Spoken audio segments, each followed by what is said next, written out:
मेरा बैकग्राउंड में कुछ डेट लिखा हुआ है, क्या आपको पता है किसका है and why it is so important? कुछ बच्चे गेट का एग्ज़ाम हुआ, उसके बाद रिजल्ट आया, रिजल्ट आने के बाद कुछ टीचर ने उसको भ्रमित कर दिया और उसके चक्कर में भ्रमित हो गया। अब उस चक्कर में आपका ये जो आईआईएससी बेंगलोर जाने का सपना है वो चूर चूर हो गया। 31 मार्च से पहले जो फॉर्म भरे थे आईआईएससी का, वही बच्चे जा पाएंगे। अभी कोप का फॉर्म भर चल रहा है, कोप का, तो कोप का जो फॉर्म भरना है वो तो अलग मैटर है। लेकिन अगर आपने कोप का फॉर्म नहीं भरे हो तो वो अभी टाइम है अभी भरने का, वो भी मैं दिखा देता हूँ। लेकिन आप आईआईएससी नहीं जा सकते। एक्चुअली सिस्टम को पहले समझो। कोप में एक होता है कि भाई तुमने यहाँ पे अप्लाई किया, बट एक बच्चे को सारे आईआईटी में एडमिशन नहीं मिलेगा, इसलिए वो लोगों ने एक कॉमन एप्लीकेशन पोर्टल बनाया कि भाई तुमने कहाँ का अप्लाई किया, तुमने बेंगलोर में अप्लाई किया। तो जो बच्चे 31 से पहले अप्लाई कर चुके हो आपका स्वागत है, जो नहीं किया अगले साल चले जाओ। लेकिन जिसने उस कोई दूसरा टीचर का बातों से आके अपना टाइम बर्बाद किया और आपने ध्यान नहीं दिया इस तरफ में, तो आपका ज़िंदगी वो बर्बाद कर दिया। ऐसे होता है, ऐसे ही होता है कि कुछ लोगों ने आपका ज़िंदगी बर्बाद कर देता है, आपने ध्यान नहीं दिया। तो इसलिए कुछ बच्चे मुझे मैसेज किया कि सर हमें पता ही नहीं था। तो मैंने देखा कि चलो अब सारा डेट मैं बता देता हूँ कि अब पता नहीं था का बात नहीं, अभी सबको दिख जाए कि कब से पहले आईआईटी बॉम्बे में अगर आप जाना चाहते हैं तो आईआईटी बॉम्बे का फॉर्म आपको 10 अप्रैल से पहले भरना है। आईआईटी दिल्ली का फॉर्म 11 अप्रैल से पहले भरना है। आईआईटी कानपुर का 13 अप्रैल से पहले, आईआईटी जोधपुर 15 अप्रैल, आईआईटी खड़गपुर 18 अप्रैल, आईआईटी मैड्रास 27 अप्रैल, आईआईटी गुवाहाटी 10 अप्रैल, आईआईटी रुड़की 20 अप्रैल एंड आईआईटी रोपड़ 15 अप्रैल, आईआईटी गांधीनगर आपका 15 अप्रैल एंड आईआईटी हैदराबाद 17 अप्रैल, आईआईटी पटना 29 अप्रैल, आईआईटी भुवनेश्वर 20 अप्रैल एंड आईआईटी मंडी आपका वो आपका 17 अप्रैल एंड आईआईटी इंदौर में 2 डेट है। एक होता है टीचिंग असिस्टेंटशिप जहाँ पे आपको स्कॉलरशिप मिलेगा 24 अप्रैल एंड नॉन टीचिंग के लिए 18 मई, मतलब उसमें आपका टीचिंग का पैसा नहीं देगा उसमें। आईआईटी बीएचयू 13 अप्रैल, आईआईटी पलक्कड़ आपका 25 अप्रैल, आईआईटी तिरुपति आपका 20 अप्रैल, आईआईटी धनबाद आपका 19 अप्रैल एंड आईआईटी भिलाई 20 अप्रैल, आईआईटी धनबाद आपका 26 अप्रैल एंड आईआईटी जम्मू 14 अप्रैल। तो मैंने ये डेटा सारे कलेक्ट किया है, हमारा जो टीम है कलेक्ट किया है। तो इसके लिए आप एक स्क्रीनशॉट ले लो। यहाँ पे मैंने छोटा कर देता हूँ उसको, एक स्क्रीनशॉट, ठीक है, एक स्क्रीनशॉट में आपका सारा डेटा आपको दिख जाएगा। तो इन अ सिंगल स्क्रीनशॉट यहाँ से आपका देख के स्क्रीनशॉट लो। सबसे पहले ये जो डेट्स है, सारे जो डेट्स है इसका एक स्क्रीनशॉट लो, जो सो दैट आपको पूरा दिखाई दे।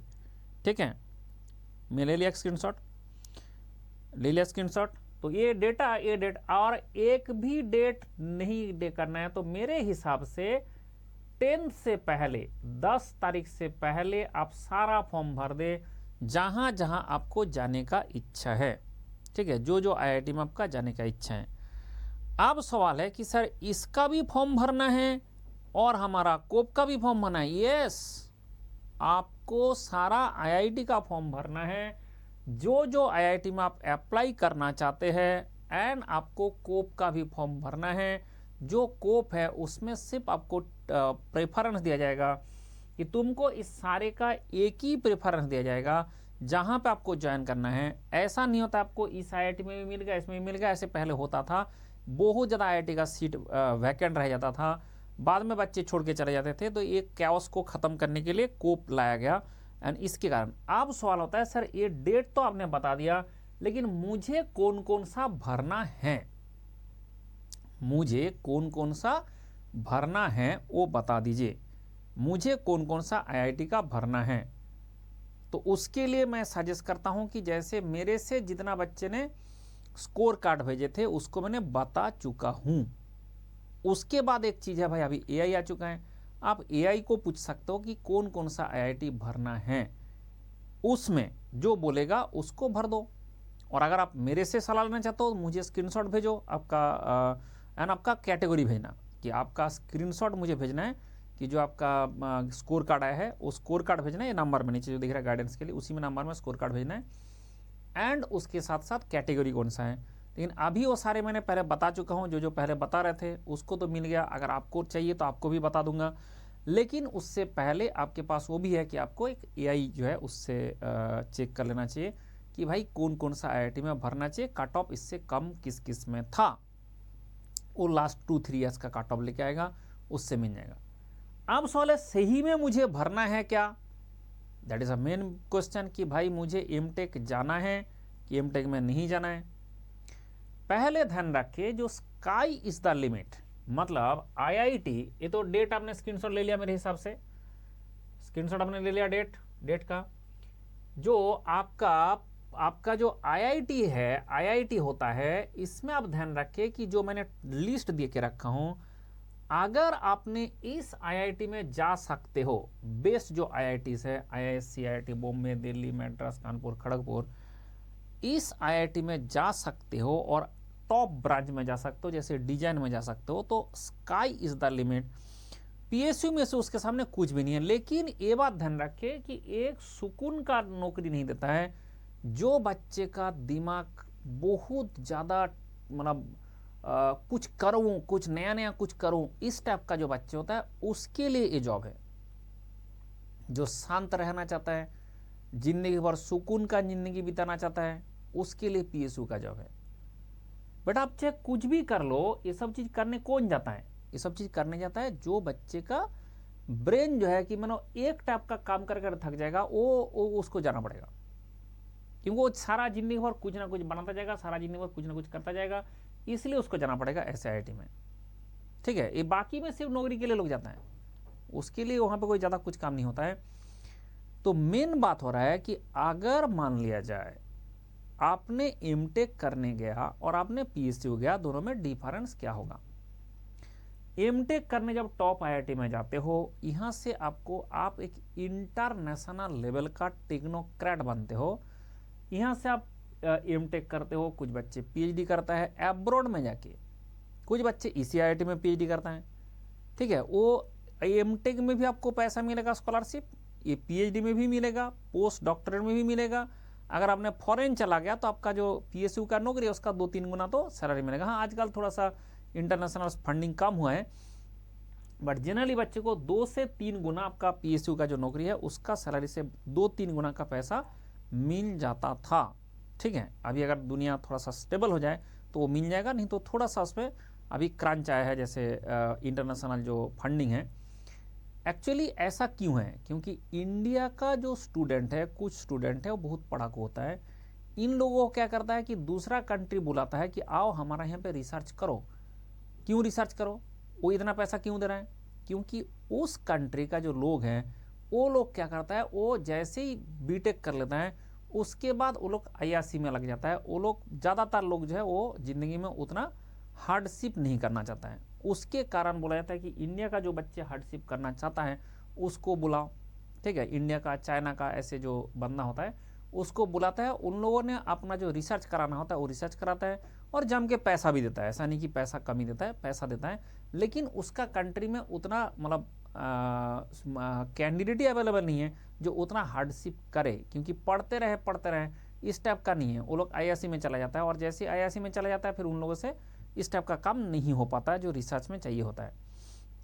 तो ये लेवल में अगर आप अचीव करना चाहता है, ये लेवल अगर आप जाना चाहता है, तो आप आईआईटी जाइए। और ऐसा है कि नहीं, मुझे कूलेस्ट लाइफ चाहिए जिंदगी भर के लिए, एक बार आपने पीएसयू में नौकरी ले लिया, आपका जब तक मतलब आप जिंदा रहेंगे तब तक आपको सैलरी आता जाएगा। मतलब नहीं, सैलरी तो वहाँ तक आएगा जब तक हम रिटायरमेंट नहीं होंगे। तो ठीक है, रिटायरमेंट का तक आपको सैलरी आएगा। उसके बाद एक कॉन्ट्रीब्यूटरी पेंशन होता है। जैसे पहले पेंशन होता, गवर्नमेंट देता था पहले पेंशन, गवर्नमेंट अभी पेंशन नहीं देता है। वो क्या करता है, कॉन्ट्रीब्यूटरी पेंशन होता है। जैसे मान लो मैं एनटीपीसी में था, 10,000 रुपया मैंने कंट्रीब्यूट किया और 10,000 रुपया एनटीपीसी कंट्रीब्यूट करेगा। ऐसे करके मान लो एक मंथ में 20,000 रुपया जमा होगा पेंशन फंड में। वो पैसा हम रिटायरमेंट के बाद हमें मिलता जाएगा इन द पेंशन फॉर्म। तो इस तरह से पेंशन फंड बनाया जाता है, पेंशन फंड से पेंशन मिलता है आज के ज़माने में। मतलब आप जब तक रहेंगे जिंदा तब तक आपका फाइनेंशियल प्रॉब्लम सॉल्व हो जाता है पीएसयू में। तो फिर पीएसयू का प्रयास करना चाहिए। वही तो मैं बोला, कुछ बच्चे का दिमाग ऐसा होता है कि जैसे पीएसयू छोड़ के वो एमटेक करने जाता है, उसका कारण होता है उसका दिमाग कैसा है, दिमाग डायनामिक है, तो वो बंदा स्टैटिक टाइप का काम है वो कर नहीं पाता है पीएसयू में, मतलब कर करके बोर हो जाता है बेसिकली।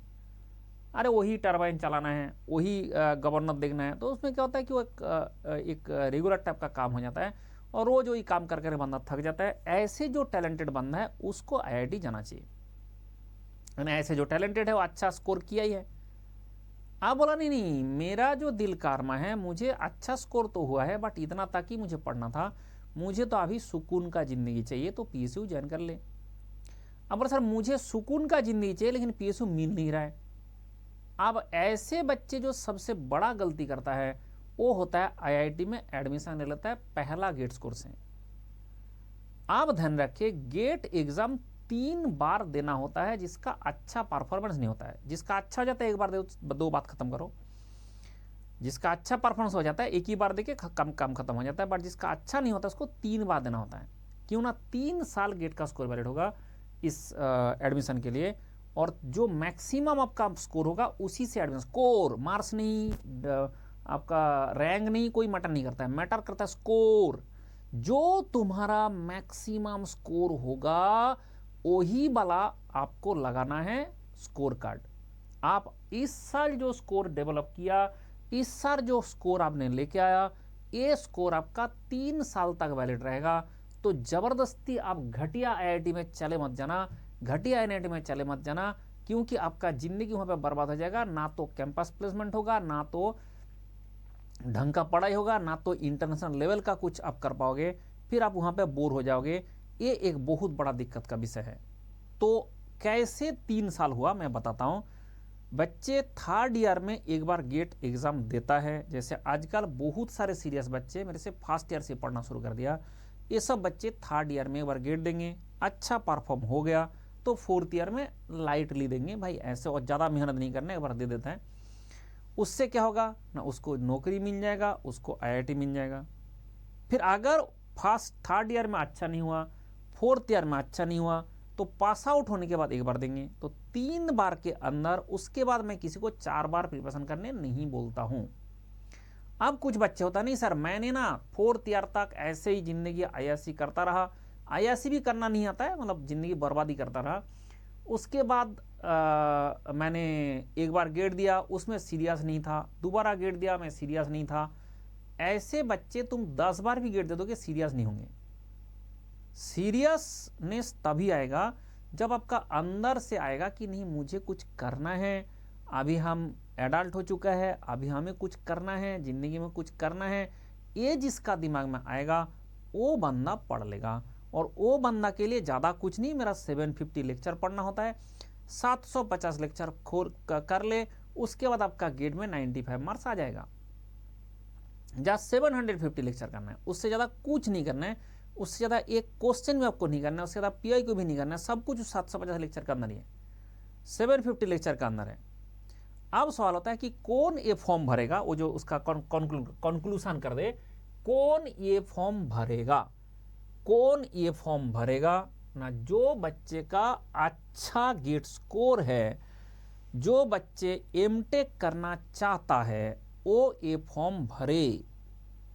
जिसको पीएसयू जाना है उसने एक बार गेट दिया, तो एक बार गेट देके अगर अच्छा नहीं मिल रहा है आईआईटी, नहीं तो आपका दिल का अरमा है पीएसयू जाने का, आप आईआईटी ना जाए। अब कौन आईआईटी ना जाए, जैसे मान लो किसी का इस बार गेट स्कोर 500 आ गया, गेट स्कोर 500 आ गया, उसके ऊपर जिसका गेट स्कोर है, उस बच्चे का जिसका दिल का अरमा है कि मैं चाहता हूं कि मुझे पीएसयू मिले, मैं चाहता हूं कि मुझे पीएसयू मिले, ऐसे जो बच्चे हैं उस बच्चे को हम सजेस्ट करता है कि तुम सारा पीएसयू का एग्जाम दो। एक यहां पे स्टेटमेंट लिखा हूं, आप एक बार पढ़े जरूर। जो भी आईआईटी में एमटेक एडमिशन लेके प्रिपरेशन करता है वो 2 जिंदगी बर्बाद करता है। इसका कारण है कि आईआईटी का एमटेक करने जाना, वहां पे जो लोड है, आपका 22 मंथ में जो प्रेशर रहेगा, जो आपका सिलेबस कंप्लीट करना है, दैट इज ह्यूज। इतना सिलेबस कंप्लीट करने के बाद आपका प्रिपरेशन करने का टाइम नहीं मिलेगा। एंड जब आपका गेट एग्जाम होता है, जब आपका आधार एग्जाम होता है, उसी टाइम में आपका सेमेस्टर का एग्जाम होता है, उसी टाइम में उसका सेशनल का एग्जाम होता है। उसके कारण परेशान हो जाता है बच्चे। अब आपका दिल में है मुझे प्रिपरेशन करना है, घुस गया आईआईटी, उसके कारण आप बन जाओगे अंडर परफॉर्मर। आईआईटी सिर्फ जाना इंपॉर्टेंट नहीं है, वहाँ जाके 8+ सीजीपीए मेंटेन करना इंपॉर्टेंट है। 8 से कम अगर सीजीपीए आ गया तो आपको अंडर परफॉर्मर घोषित कर दिया जाएगा।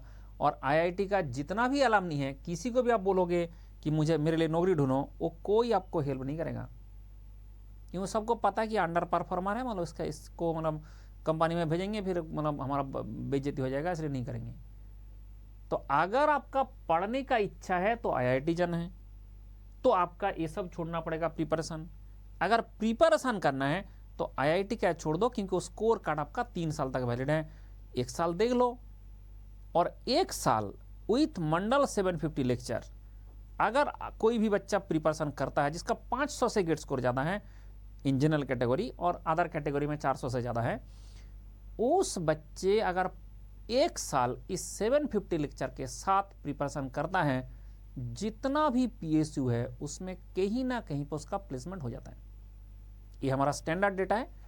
तो इसलिए ऐसा नहीं कि मैं ऐसे बोलने आया हूँ, मेरे पास इसका प्रूफ भी है कि अगर देखेंगे कि मेरे पास इतना सारे बच्चे हैं जो आपका नौकरी लेके आए हैं, तो उसके लिए हमें बहुत ज़्यादा कुछ करना नहीं पड़ता है। जस्ट आप मेरा फेसबुक खोलें, एंड इसमें आपको देखा सिर्फ वॉल ऑफ फेम बोलते हैं इसको, वॉल ऑफ फेम, क्योंकि इसमें देखोगे आपका एक एक करके बच्चे का नौकरी मिलता ही जा रहा है, मिलता ही जा रहा है, मिलता ही जा रहा है। 1 नहीं, 2 नहीं, 3 नहीं, ऐसे मिलता ही जा रहा है, मिलता ही जा रहा है, ऐसे मिलता ही जा रहा है। और कितना बच्चे तो ऑल इंडिया मतलब उसमें इसमें रैंक 1 लेके आया है, उसका अंत नहीं है। तो ये ऐसे कैसे? क्योंकि I have developed that method. 750 lecture, this 750 lecture is complete for mechanical engineering. इसके अंदर मैथमेटिक्स भी है, इसके अंदर एप्टीट्यूड भी है, सारा मिला के मेरा 750 लेक्चर है। जो बच्चे इस 750 लेक्चर कर लेता है, उसके लिए गेट देना, उसके लिए आईएएस देना, उसके लिए पीएसयू देना, हर एग्जाम के लिए मैकेनिकल का जो सिलेबस है वो सारा कवर हो जाता है इस 750 लेक्चर में। क्या सिर्फ कॉन्सेप्ट नहीं, कॉन्सेप्ट, क्वेश्चन, एप्लीकेशन, POIQs, जो जो आप चाहते हो सब कुछ इसमें कवर कर रखा गया। तो ये अगर आप चाहते हैं तो इसमें क्या होगा कि 1 साल जो गेट का कोप का फॉर्म भर देता हूँ, देखता हूँ क्या मिलेगा, 6 महीना उसी में बर्बाद हो जाएगा। इसके लिए डिसीजन अभी लेना है कि मुझे फॉर्म फिलअप करना है कि ये स्कोर कार्ड को लैमिनेशन करके मेरा बॉक्स में रख देना है, सो दैट नेक्स्ट ईयर, उसका नेक्स्ट ईयर, उसका नेक्स्ट ईयर ये कभी काम आ सकता है। एंड अगर मंडल का इस 750 लेक्चर आप पढ़ोगे तो नेक्स्ट ईयर इससे अच्छा ही गेट स्कोर आएगा, उससे खराब नहीं आएगा। एंड आपका चांसेस है कि आप जो 300 पीएसयू एग्जाम है, उस 300 पीएसयू एग्जाम का कोई ना कोई एग्जाम में आपको मिल जाए।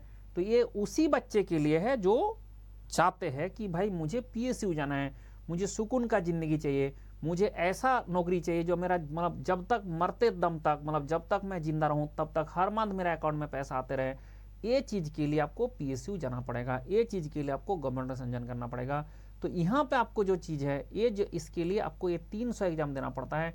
उसके लिए मंडल का 750 लेक्चर के साथ, मंडल का 750 लेक्चर के साथ अगर आप 1 साल और प्रिपरेशन कर ले तो ये जो चीज़ है, आपका जो भी कमी है वो पूरा हो जाएगा। ठीक है, ठीक है। तो आपको जो है भरना किसको है, मैंने क्लियर कर दिया किसको फॉर्म भरना है। गेट का स्कोर कार्ड 3 साल का वैलिड होता है। जबरदस्ती फॉर्म भर के आप टाइम बर्बाद ना करें, और जबरदस्ती एमटेक करने चले मत जाए, क्योंकि एमटेक के बाद जो नौकरी मिलता है वो भी प्राइवेट का नौकरी मिलता है। अगर आपने अच्छा आईआईटी से करके गया तो वो अच्छा कंपनी में होता है, अच्छा पोस्ट होता है, उसके बाद आपका इज्जत रहता है कि ये बंदा जो काम करता है दुनिया में कोई नहीं करता है। उसके बाद आपका कंपनी अच्छा से आपके साथ बिहेव करेगा। ठीक है। ऐसा कुछ आपको आईआईटी सिखा देगा जो आप जो काम करते हो दूसरा कंपनी उसके साथ, मतलब आपका जो दूसरा कंपनी रिक्रूट करने के लिए तड़पता रहता है, तो उसके चक्कर में आपके साथ खराब बिहेवियर नहीं करेगा। और जो कंपनी में आप रहते हो जिसमें कोई वैल्यू नहीं है, तो इस टाइप का कंपनी में जाओगे तो आपका बेइज्जत करता रहेगा। तो इसलिए आपको ध्यान रखना जरूरी है कि आपका इज्जत रहेगा अगर आपने ऐसे टॉप आईआईटी से करे, तो उसके लिए टॉप स्कोर लेके जाए, और टॉप स्कोर लेके 3 बार गेट देना चाहिए। 3 बार गेट मतलब ऐसा नहीं कि हर बच्चे को 3 बार देना है। जिसका पहली बार में अच्छा गया दोबारा क्यों देंगे, जिसका दोबारा में अच्छा गया तीसरा बार क्यों देंगे। जो मैक्सिमम इज द 3 टाइम्स, उससे ज़्यादा कौन देता है ना, जो जिंदगी में ठीक से प्रिपरेशन नहीं कर रहा है। मंडल ने बोला 750 लेक्चर करना है, इट कॉन्टेंट्स एवरीथिंग, इसमें कोई आपको और कुछ नहीं करना है, नथिंग एल्स। तो क्या एवरीथिंग, आपको पीआईक्यू चाहिए, पीआईक्यू उसमें है, उसमें आपको कुछ भी और नहीं करना है, कुछ भी नहीं, कुछ भी नहीं, कुछ भी नहीं। मतलब आप जो पढ़ते हो, आप इस तरह से पढ़ाई करते हो, कहीं से पढ़े हो तो आपको क्या होता है कि इस टाइप का मिलता है, ओनली थ्योरी थ्योरी थ्योरी, फिर उसके बाद पीआईक्यू पता नहीं क्या क्या टेस्ट करने, वो सब कुछ नहीं। यहाँ पे मेरा क्लास करेंगे, मेरा क्लास में थ्योरी है, मेरा क्लास में गेट का पूरा पीआईक्यू 1992 से सारे पीआईक्यू डाल दिया गया। मैकेनिकल नहीं, मैकेनिकल सिविल जो ब्रांच के हिसाब से होता है, जैसे आपका फ्लूइड मैकेनिक्स है, सो में उसमें सिविल का डाल दिया, जैसे आपका प्रोडक्शन है उसमें पीआई का डाल दिया। तो इस तरह से हमने क्या किया, इसका गेट है आईएएस का 1992 से, सिविल सर्विस का 1994 से, ऐसे ISRO, DRDO, state PCS, PSU, जितना भी एग्जाम होता है सारे का पीआईक्यू को सीक्वेंस में डाल दिया, और ऐसे सीक्वेंस में डाल दिया कि इट कंटेंट्स एवरीथिंग। आपको और कुछ नहीं करना है, नथिंग, आपको और कुछ नहीं करना है, ये 750 लेक्चर करना है, और उसके साथ आपको कंप्लीट स्टडी मटेरियल हम प्रोवाइड करता है, सो दैट आप 1 साल और अच्छा से प्रिपरेशन करें। उसके लिए अगर आपका गेट अच्छा करना है, गेट के लिए अगर आपने 750 लेक्चर पढ़ेंगे, उसमें गेट भी अच्छा हो जाएगा, पीएसयू भी अच्छा हो जाएगा। हाँ, पीएसयू देने के लिए ध्यान रखें, उसके लिए मेरा जो 750 लेक्चर के साथ नॉन टेक के लिए आपको यूट्यूब फॉलो करना पड़ेगा। यूट्यूब में कोई भी एसएससी का टीचर जो करंट अफेयर्स पढ़ाता है, उस टाइप का चीज़, जो करंट अफेयर्स होता है, जीके होता है, वो वाला चीज़ जो है वो तो रोज रोज चेंज होता रहता है। उसके चक्कर में आपको एक यूट्यूब चैनल को ही फॉलो करना पड़ता है, और मेरे से पढ़ना है। एप्टीट्यूड रीजनिंग में मेरा उसी 750 लेक्चर के अंदर है, उससे ज़्यादा और आपको एप्टीट्यूड रीजनिंग भी नहीं करना पड़ेगा, मैथमेटिक्स भी नहीं करना पड़ेगा, मैकेनिकल इंजीनियरिंग पूरा मैंने करा दिया। इसके लिए अगर आप चाहते हैं तो आप ज्वाइन कर सकते हैं। अनअकैडमी का ये कोर्स है, ठीक है, अनअकैडमी का एक कोर्स है, that is the QR code. आप स्कैन करो दिस क्यूआर कोड, जैसे ही क्यूआर कोड स्कैन करोगे इस टाइप का आपका एक पेज खुलेगा, मेरा खुश रहो कोड के साथ। एक्चुअली मेरा खुश रहो कोड क्यों लगाना है, इसमें मैक्सिमम डिस्काउंट जो भी अनअकैडमी में जब चल रहा है वो दिखेगा। जैसे मैं जब वीडियो रिकॉर्ड कर रहा हूँ अब इतना है, उसके बाद घट भी सकता है, बढ़ भी सकता है। 12 मंथ का सब्सक्रिप्शन वो लेता है जो बच्चे री प्रिपरेशन कर रहा है, जो बच्चे 4th ईयर में जो 5 पास आउट में, ये 12 मंथ का सब्सक्रिप्शन आपका 9,999 में मिलेगा प्लस क्लास। ये होता है 3rd ईयर का स्टूडेंट के लिए, जो आपका 3rd year and 4th year 2 साल पढ़ना चाहता है, उसके लिए 24 मंथ आपका 17,999 में है। ये है 1st या 2nd ईयर के बच्चे के लिए, जो आपका 20,999 का देना है, 336 मंथ के देना है। खुश रहो वगैरह कोड है, इसके कारण ये पैसा कम हो जा रहा है।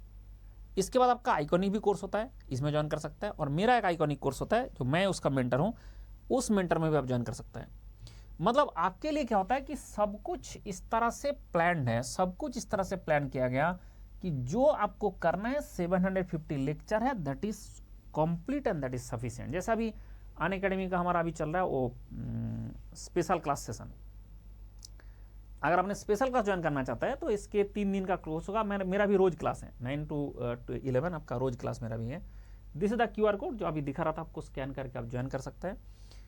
ये नंबर है, ये जो आपका नीचे नंबर दिख रहा है, ये नंबर से क्या होगा, आपको सुपर 30 बैच मिलेगा। सुपर 30 मतलब होता है ये बैच जहाँ पे मैं खुद मेंटर हूँ, तो ऐसे आपका मेंटर मेरा पर्सनल नंबर मिलेगा जो व्हाट्सएप के लिए, सो दैट आप डायरेक्टली कनेक्ट करके मेरे से डाउट क्लियर कर सकते हैं।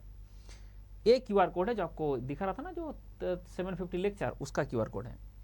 ये क्यूआर कोड मेरा टेलीग्राम चैनल का है, जिसमें आपका एवरीडे क्विज चलता है, जो आपको सबको देना चाहिए क्विज। ये हमारा make every moments preparation count आपका जो वही है, लिमिटेड पीरियड ऑफर है। एंड स्कॉलरशिप टेस्ट भी होगा 19 को। ये आपका बैच है, जो बैच शुरू है 10 अप्रैल को बैच शुरू हो रहा है 2027 के लिए, 2028 के लिए। एंड ये हमारा गेट का रिजल्ट है, you can see this, and ये आपका आईएएस का रिजल्ट है। एंड ये सारे हमारा जो है बहुत सारी चीज़ चलता रहता है अनअकैडमी में। And this is the selfie with my students. आप इसके पीछे जो बच्चे बैठे उसको ध्यान से देखो, एक सीट भी खाली नहीं है, आधा से आधा ये मतलब पूरा कैमरा में आया नहीं है, आधा क्लास आया है, आधा क्लास इस तरफ और है।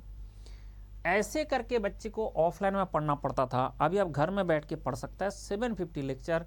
और वो 750 लेक्चर जो है that is complete, that is sufficient for everything. आप IAS फोड़ना चाहते हो, आप गेट फोड़ना चाहते हो, आप PSU फोड़ना चाहते हो, ये जो मैकेनिकल का, ये जो टेक्निकल क्लास है complete and with aptitude and mathematics, ये सब कुछ जो है आपको मिल रहा है एक साथ, एक प्लेटफॉर्म, एक टीचर, सब कुछ आपको मिल जाएगा। एंड उसके बाद आपको सिर्फ नौकरी मिलेगा।